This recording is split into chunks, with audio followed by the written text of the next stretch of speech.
We are in our last week of our Wandering Heart series. We've made it all the way along in the wandering map on the wall.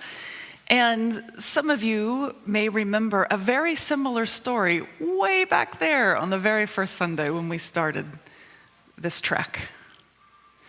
We heard Jesus call on that Sunday to the fishermen who'd been out all night and they were tired. And they had not caught a single fish. And lo and behold, Jesus comes to the edge and says, put your net on the other side of the boat. And for some crazy reason, they listened to this stranger, and then they were overwhelmed by their catch. And Peter is amazed, and Jesus invites him to come and learn to fish for people. Jesus even gave Simon the name Simon Peter that day, and that is a much more formal, he went from the formal Simon, son of John, to Simon Peter, and then eventually that becomes Peter. And Peter means the rock. And so Peter becomes this hard-headed leader, foible for Jesus, and professes his faith. He's rebuked. He receives a foot washing. I'm just kind of ticking off all of these. He denied Jesus, and then he runs to the tomb. And in the middle of 2 weeks ago, Jesus died and then was resurrected, and the disciples have all seen Jesus at this point, and they're trying to figure out what to do next. And Peter says he's going to do that thing that he knows how to do. And he returns to this old pattern and an old way of being. He says, I'm going to go fish for fish. And the guys follow along. Why not? It's a way of making a living until they figure everything else out. And they're going to be hungry again sometime soon. And so it was something to do. And just like before, they're having a difficult time. No luck, no fish, no lunch. And a similar series of events unfolds. Jesus shows up, and the elated fishermen haul their catch ashore and have breakfast with Jesus. And here's where it gets really interesting to me, because I know people talk about the 3 asks of Jesus, about, will you feed my sheep? In fact, we had it in our prayer earlier, and we talk about it as if Jesus is inviting him to kind of make amends for the 3 times that he denied Christ during Holy Week. But it doesn't sit right with me somehow that Jesus doesn't, in any other story, kind of cajole people into asking for forgiveness. And if you look at the text, there's no language of asking or receiving forgiveness between Peter and Jesus. And so if this isn't about forgiveness, what is this about? And that led me into a deep dive and looking back with some help of some real experts to the text of Holy Week. And when Peter denies Jesus in the garden, and he does it 3 times, the question in the Gospel of John is, aren't you one of his disciples? And Jesus says, I am not. Aren't you one of his disciples? I am not. And in that moment, I think Peter doesn't just deny Jesus, but he denies his own identity as a disciple. Peter rejects himself. And given the gravity of the situation swirling that night in the garden, Jesus has been arrested. Peter had brought out a sword and hacked off the ear of a servant of a very powerful person. If I were Peter, I'd probably pretend I didn't know who I was either. It's not always safe to own all parts of ourselves, at least not publicly. Sometimes we don't even own all of who we are privately. Sometimes we deny. It happens, and it is a reality. And no, I don't just mean to those of us who are LGBTQIA needing safety. Has anyone ever thought, I'm going to put that on my social media feed, and then kind of looked at it again and thought, ugh, my hair isn't quite right. Or look at what's in the back of that. And then we're like, delete. We all do some form of denying all of who we are, and that's okay. We deny for all sorts of reasons. And perhaps at the heart of it, we're afraid. We're afraid of not being loved and cherished and respected for who we are. And we have a lot of examples of why that might be true. And that is how we survive. Not everyone deserves to see our first in the morning pictures. That reality does not belong to the world, right? It's okay to have parts of ourselves that aren't out there all the time, that are just for us, or just for those who know us the best. I also wonder if the truth that Jesus is inviting Peter towards, and by extension, inviting all of us towards, is just too much for him. Because Jesus really believes in Peter, and he really believes that Peter is the rock, and that he is going to build a church on this guy, and that is a pretty big belief in one person. Now, I suspect that you believe Jesus wants you to do some things like be nicer to someone, just fill in the blank, whatever that is, or show up a few more times to church, just throwing it out there, or serve on some committee. I would bet that most of us believe that Jesus wants us to do those things. But I bet most of us probably don't believe that Jesus would call us Peter the rock. That's like next level stuff.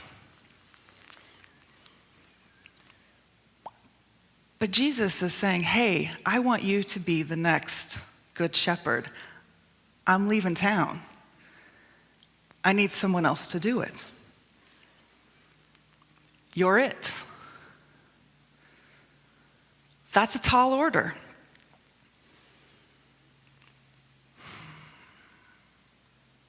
He went from fishing for people to being the person who tends the flock.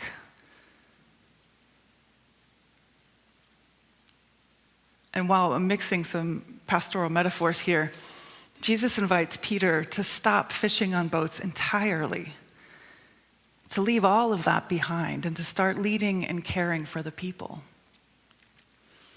And you know Jesus means business because he doesn't use the Peter reference. He says, Simon, son of John. That's Jesus saying, listen up, dude. Will you shepherd this people? Will you guard and guide them and lead them spiritually?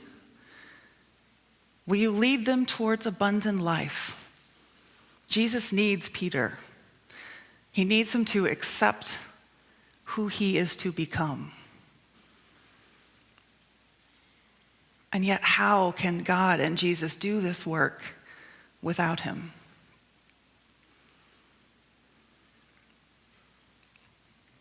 So what does it mean, thousands of years later, for us to read this and to hear this call, not just for Peter, but for all who come behind, to tend and feed God's sheep? Well, I witnessed someone take a step towards shepherding yesterday, and it came in the most unlikely of places, and today I'm really excited to talk about it. Because some of you know that I played women's basketball in college, and so this time of year is holy not just for Easter, but for March Madness. So this is a very holy weekend for me, and for those of you who are chuckling, thank you. And for those that don't know, I'll simply say that today is the final championship game for the women's college basketball tournament, Division I. And this season, I am especially excited to cheer for Coach Don Staley in the South Carolina Gamecocks. Now, for those who do not follow, they're playing Iowa at noon, and it's a big game. And every game this weekend has gotten bigger and bigger and bigger audience numbers. And all I can say to that is, it's about time. And yesterday, in preparation for today, There were big press conferences for each team.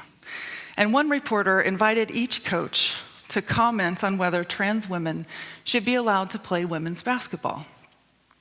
The Iowa coach, knowing that this is controversial and political, passed. And she did it with grace. But Coach Staley decided to answer. And she used her position and the spotlight of the women's final games to advocate for trans women and trans men.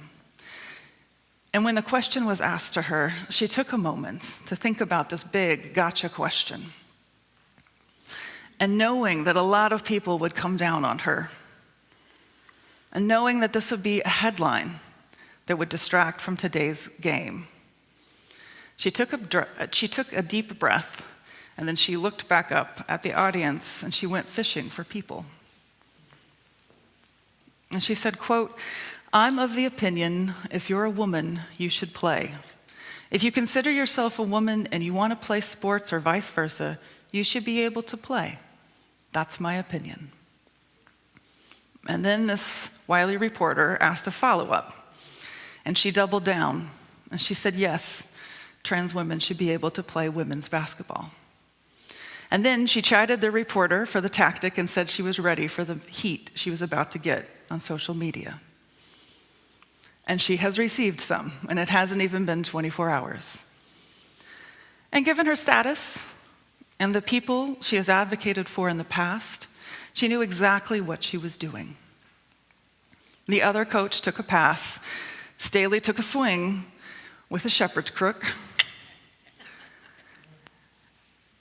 And she's making space so that all people can play sports and can play the beautiful game of basketball. And while there is a lot still to figure out, Staley is saying we can and we will figure it out. Coach Staley is inviting us to come together and figure it out. And that is what a good coach and a good leader and a good shepherd does.